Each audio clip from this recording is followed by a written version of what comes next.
안녕하세요. 저는 올해 1년을 넘긴 평범한 여성입니다. 평범한, 그러나 이제는 더 이상 평범하지 않은 삶을 살고 있는 사람이라고 해야겠네요. 사람들은 제게 말했어요. 그 나이에 이혼을 한다고? 황혼 이혼이라니. 도대체 무슨 일이 있었던 거냐고. 하지만 정작 그들이 모르는 게 있었어요. 또 저는 평생을 참아왔고 50년이라는 긴 세월 동안 저 자신을 잃어버리며 살았다는 사실이요. 그날도 평범한 하루였어요. 남편이 좋아하는 장어를 굽고 있었죠. 기름이 지글거리며 익어가는 소리, 고소한 냄새가 퍼지던 순간이었어요. 그런데 갑자기 남편이 숟가락을 내려놓으며 나지막이 말을 꺼냈어요. 말보다도 태도가 더 차가웠죠. 아주 무심한 얼굴이었어요. 처음엔 제 귀를 의심했어요. 이혼이라니, 나에게 이혼을 하자는 말을 꺼내다니. 그 말이 나왔다는 것 자체가 이해가 안 됐어요.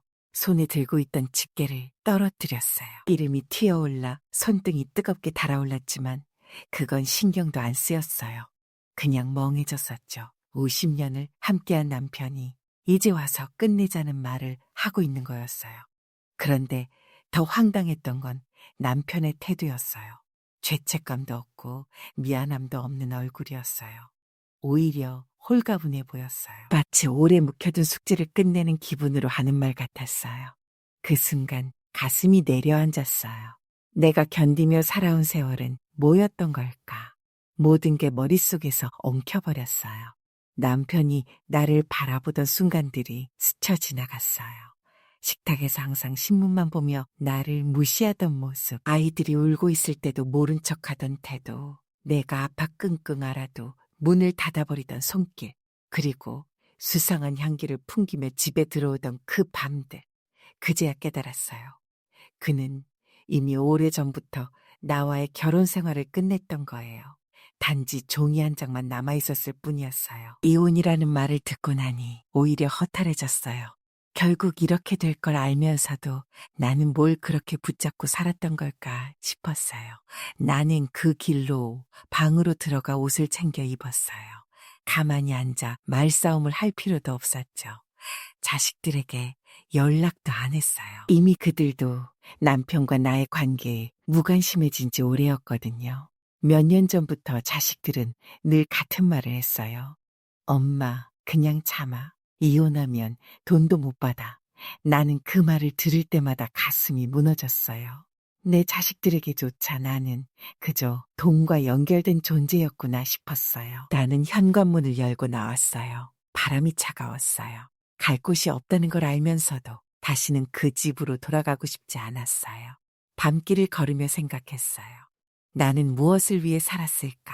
남편을 위해, 자식들을 위해? 까지만 돌아보니 정작 나 자신을 위해 살았던 적이 한 번이라도 있었던가 싶었어요.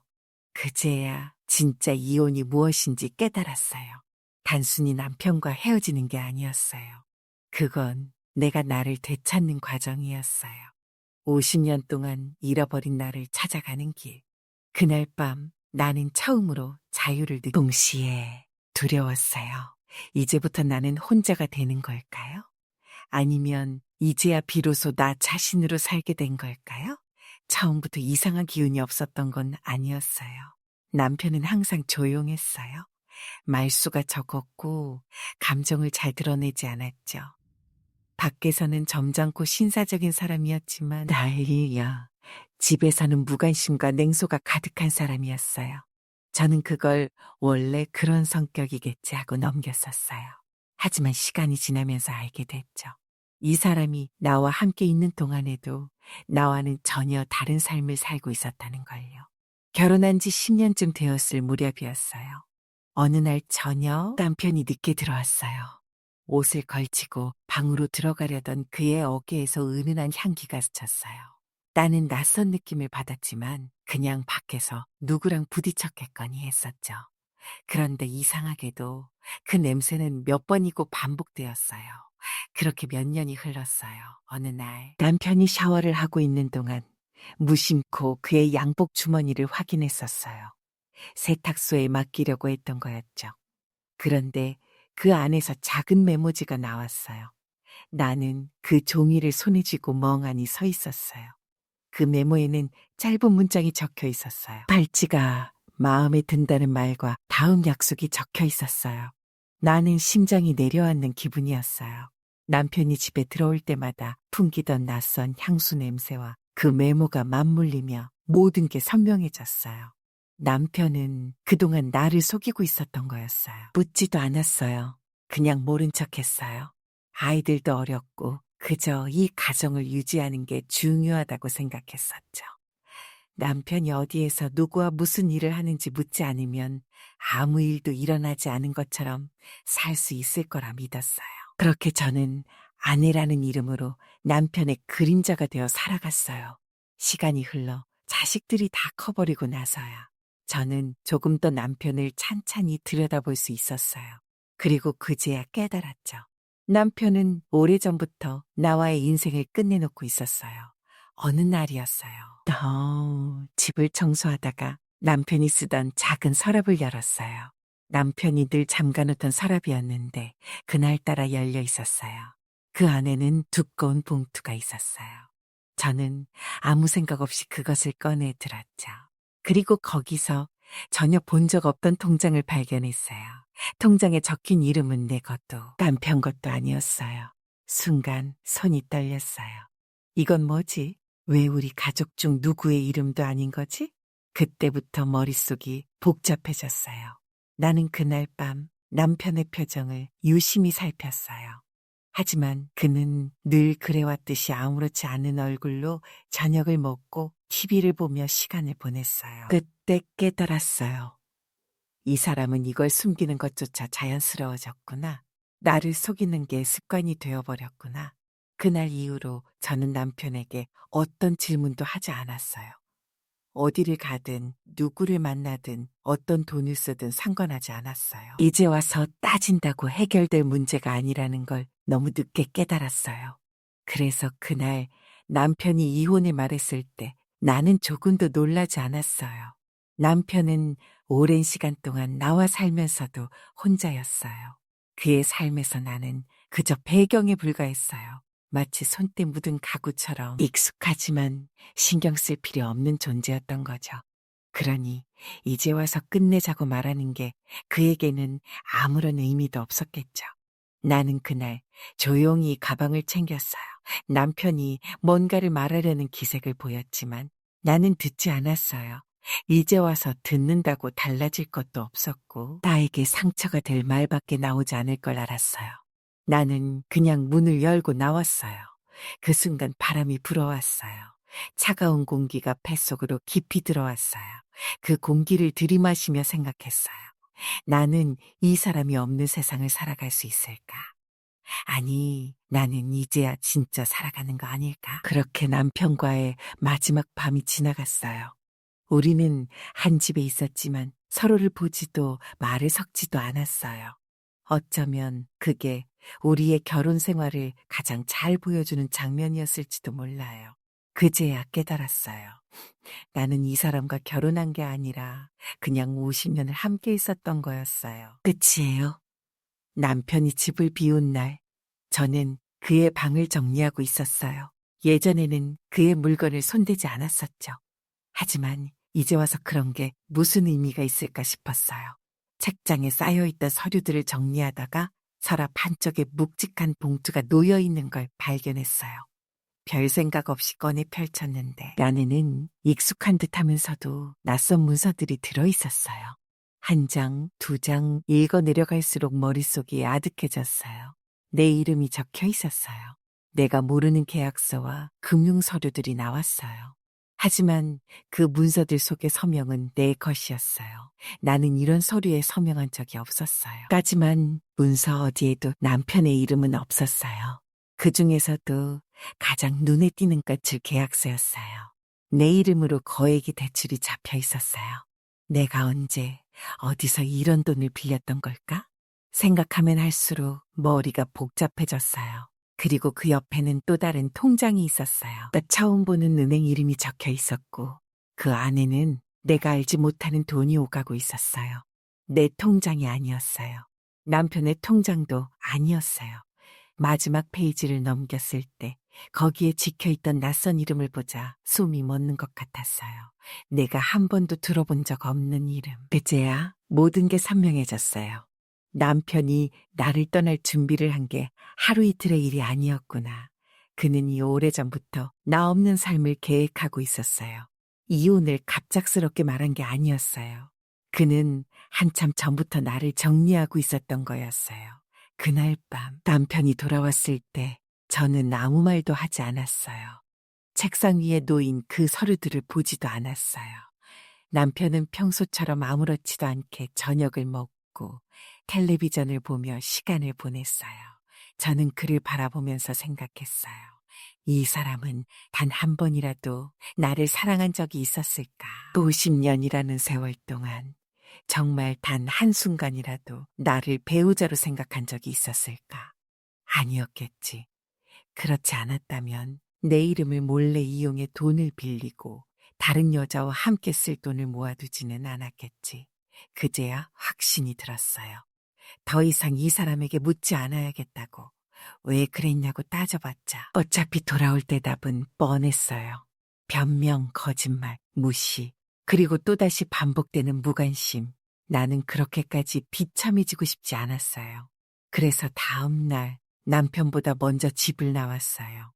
집을 떠나기 전 저는 그가 숨겨놓은 서류와 통장을 책상 위에 올려두었어요. 그걸 보고도 아무렇지 않을 사람이라면 애초에 내 인생에서 아무런 의미도 없었던 거겠죠. 내가 없는 집에서 그는 무엇을 할까? 그가 다른 여자를 만나기 위해 이혼을 준비했던 것처럼 나는 나를 되찾기 위해 이혼을 받아들이기로 했어요. 문을 열고 나왔을 때 딴 차가운 바람이 얼굴을 스치고 지나갔어요.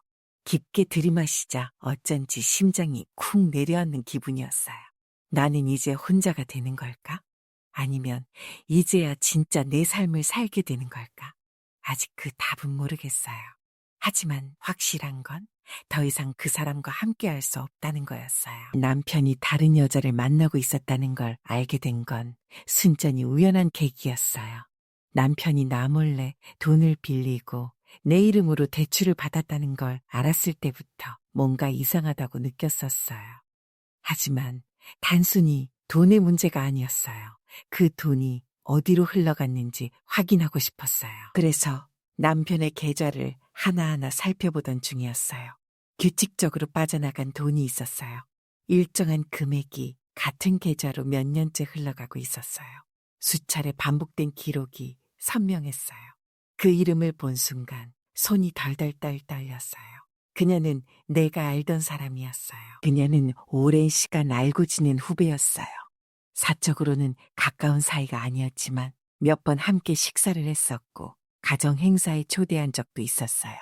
몇 년 전에는 남편과 나 그리고 그녀가 함께 식사를 한 적도 있었어요. 나는 그저 일과 관련된 관계라고 생각했었어요. 그런데 그게 아니었어요. 남편이 내 이름을 이용해 돈을 빌리고 그 돈을 그녀에게 보내고 있었어요. 그제야 모든 조각이 맞춰졌어요. 남편이 늦게 들어왔던 날들, 집에 들어올 때마다 풍기던 낯선 향수 냄새, 나를 피하려고 했던 눈빛, 무심하게 지나쳤던 작은 순간들이 하나하나 머릿속에서 이어지기 시작했어요. 나는 가슴이 무너지는 기분이었어요. 그녀는 내게 친절했었어요. 언제나 싹싹하게 다가왔고 고민을 털어놓으며 내게 도움을 구하기도 했었어요. 나는 그게 다 진심인 줄 알았어요. 내가 조언해줄 때마다 고맙다고 했었고 겉으로는 나를 따르는 듯 보였어요. 하지만 알고 보니 그녀는 내 남편과 손을 잡고 나를 기만하고 있었던 거였어요. 더 충격적인 건 나만 몰랐다는 사실이었어요. 나는 남편과의 관계를 당연하게 받아들이고 살았었어요. 시간이 지나면 다들 그렇게 사는 거겠지? 서로 말이 줄어드는 것도 각자의 생활을 하는 것도 자연스러운 일이겠지. 그렇게 생각했었어요. 그런데 내 주변 사람들은 알고 있었어요. 그 둘이 함께 있는 걸 봤던 사람들이 있었고 그것을 알면서도 나에게 말을 돌렸던 사람들이 있었어요. 어떤 사람들은 내가 상처받을까 봐 애써 모른 척했을 수도 있었겠죠. 하지만 나는 그게 더 기가 막혔어요. 그 사람들은 남편을 두고 좋은 남자라고 했었어요. 점잖고 조용한 사람이라고, 나 같은 아내를 만나서 참 편하게 살았겠다고. 그런 말들을 들을 때마다 나는 남편을 더 믿었었어요. 하지만 결국 다 거짓이었어요. 나는 남편을 믿고 살았고 그녀를 좋은 후배라고 생각했었는데 알고 보니 나는 50년 동안 가장 큰 배신을 당하고 있었던 거였어요. 며칠 후 남편을 마지막으로 마주한 날이 있었어요. 그는 여느 때와 다름없이 집에 들어와 자신의 옷을 정리하고 있었어요. 나는 그를 바라보며 생각했어요. 이 사람이 지금 무슨 생각을 하고 있을까? 라는 모든 사실을 알았고, 이제야 그에게 모든 걸 따져 묻고 싶었지만, 이상하게도 목소리가 나오지 않았어요. 이제 와서 따져서 뭐가 달라질까? 그는 후회할까? 미안해할까? 아니었어요. 그는 너무나 태연했어요. 아무 일도 없었던 것처럼 아무렇지 않은 얼굴로 자기 할 일을 하고 있었어요. 그 순간 깨달았어요. 이 사람은 처음부터 나를 사랑한 적이 없었구나. 나는 그저 살림을 함께 꾸려가는 사람일 뿐이었구나. 그는 내 남편이 아니라 단지 같은 공간을 공유했던 사람이었을 뿐이었어요. 나는 마지막으로 그를 바라보며 다시는 이 사람을 신경 쓰지 않겠다고 다짐했어요. 그와 얽힌 모든 감정을 정리해야 한다고, 그래야만 내가 살 수 있다고 생각했어요. 집을 나오면서 나는 생각했어요. 나는 이제야 이 사람에게서 벗어난 걸까? 아니면 이제서야 진짜 내 삶을 시작하는 걸까? 아직은 모르겠어요. 하지만 확실한 건 더 이상 그 사람과는 엮이고 싶지 않다는 거였어요. 남편이 나 몰래 내 이름으로 빚을 지고 내가 가진 모든 것을 빼돌렸다는 사실을 알게 된 날, 저는 그래도 견딜 수 있었어요. 이미 그 사람에게 실망할 만큼 했고 더 이상 기대도 남아있지 않았으니까요. 하지만 제가 진짜 무너졌던 순간은 따로 있었어요. 그건 바로 제가 끝까지 믿고 싶었던 자식들이었어요. 나는 용기를 내서 자식들에게 연락했어요. 어디서부터 어떻게 말을 해야 할지 몰랐어요. 하지만 이건 혼자 해결할 수 없는 문제였어요. 남편이 남긴 빚과 사라진 재산, 다 혼자 감당하기엔 너무 벅찼어요. 그래서 어렵게 꺼낸 말이었어요. 지금 처한 상황이 어렵고 그동안 몰랐던 사실들을 알게 되었다고. 남편이 내 이름으로 대출을 받아놓았고 나는 이제 빈손으로 남겨졌다고 마음을 다잡고 이야기했지만 돌아오는 반응은 너무나 차가웠어요. 자식들은 나를 걱정하는 기색도 없이 현실적인 문제라고 했어요. 법적으로 해결해야 할 일이니 자신들은 개입할 수 없다는 반응이었어요. 그중 한 명은 이혼할 때 미리 정리하지 못한 걸 왜 이제 와서 말하느냐는 식이었어요. 나는 아무 말도 하지 못했어요. 평생을 가족을 위해 살아왔어요. 남편을 위해, 자식들을 위해, 그들이 잘 되길 바라며 희생하는 게 당연하다고 생각했었어요. 그런데 정작 내가 가장 힘든 순간 나를 붙잡아주는 사람은 아무도 없었어요. 그 순간 깨달았어요. 나는 이제 완전히 혼자가 되었구나. 전화를 끊고 한참 동안 멍하니 앉아 있었어요. 아이들이 어릴 때 밤새 열을 재고 아픈 몸을 이끌고도 새벽밥을 짓던 기억이 떠올랐어요. 학비를 대느라 내 옷 한 벌 사는 것도 아까워하며 살았던 세월도 스쳐 지나갔어요. 그런데 이제 그들은 나를 부담스러워하고 있었어요. 나는 그날 밤 정말이지 모든 게 허무했어요. 그동안 엄마로 살아왔지만 이제는 더 이상 엄마라는 존재가 필요하지 않다는 걸 깨달았어요. 자식들은 이미 독립했고 이제 나는 그들에게 더 이상 중요한 사람이 아니었어요. 나는 그제야 알았어요. 엄마라는 역할은 평생 지속되는 게 아니었어요. 이제는 그들에게서 밀려나 버린 거였어요. 이혼 후 내가 머물던 곳은 더 이상 내 것이 아니었어요. 남편이 다 정리해버렸고 나는 새로운 곳을 찾아야 했어요. 처음에는 친척 집에 잠깐 머물까도 생각했어요. 하지만 이미 내 사정을 알 사람들 사이에서 민폐를 끼치고 싶지 않았어요. 결국 선택한 곳은 작은 고시원이었어요. 방은 좁았어요. 창문도 작았고 벽지도 군데군데 뜯겨 있었어요. 그래도 나에게 허락된 공간이라는 사실 하나만으로도 다행이라고 생각하려 했어요. 혼자 앉아 있으면 문득 이런 생각이 들었어요. 나는 도대체 무엇을 위해 그렇게 살아왔던 걸? 남편을 위해 참고 살았던 건 도대체 무슨 의미였을까? 자식들을 위해 희생했던 건 결국 나만의 착각이었을까? 이제 와서 후회해봤자 달라질 것도 없었어요. 나는 다시 생각했어요. 이제부터 나는 어떻게 살아야 할까? 더 이상 누군가에게 기대면서 살 수는 없었어요. 남편도 누구도 나를 책임져 주지 않을 거라는 걸 이제야 깨달았어요. 그래서 나는 처음으로 나를 위한 선택을 하기로 했어요. 그동안 나는 늘 누군가를 위해 살아왔어요. 남편에게 맞춰 살았고 자식들에게 모든 걸 쏟아부었어요. 하지만 이제는 아니었어요. 이제 나는 나를 위해 살아야 했어요. 그래서 처음으로 내가 하고 싶은 걸 생각해 보기로 했어요. 그동안 내가 하고 싶었던 건 뭘까? 나는 정말로 원하는 게 뭘까? 이제 나는 더 이상 아내도 엄마도 아닌 오직 나 자신으로 살아야 했어요. 그렇게 결심한 순간 나는 처음으로 마음이 조금은 편해지는 걸 느꼈어요. 이제부터는 나를 위해 살아볼 거예요. 평생을 남편의 아내로 자식들의 엄마로 살아왔어요. 하지만 이제는 그 어떤 타이틀도 아닌 그저 나 자신으로 살아가고 있어요.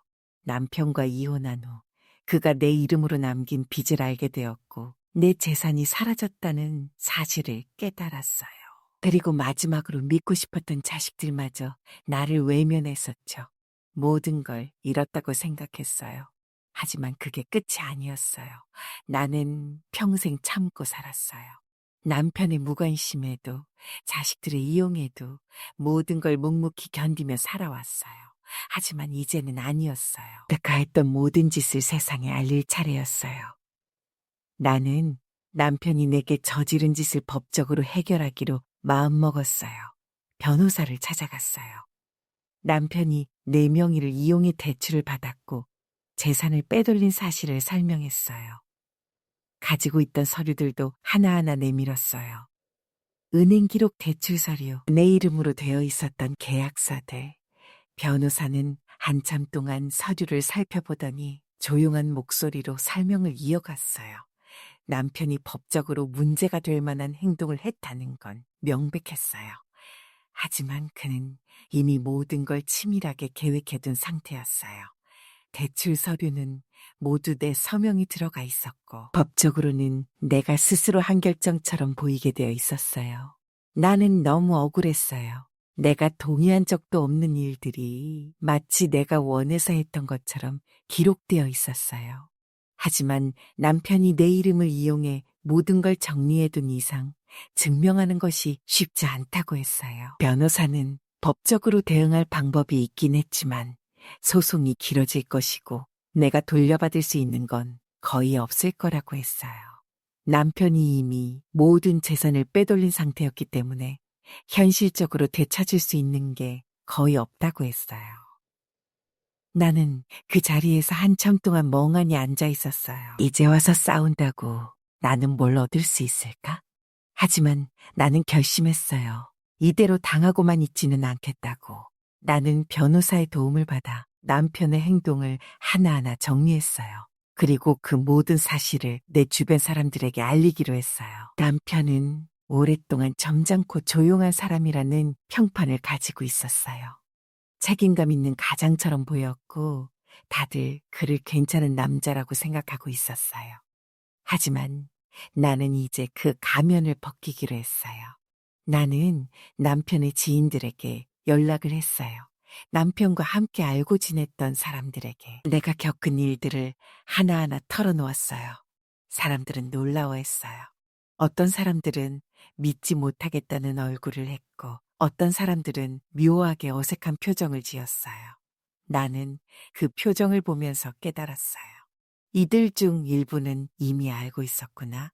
남편이 바람을 피웠던 것도 나를 속였던 것도 내 주변에서는 이미 퍼져 있었던 이야기였을 수도 있겠구나.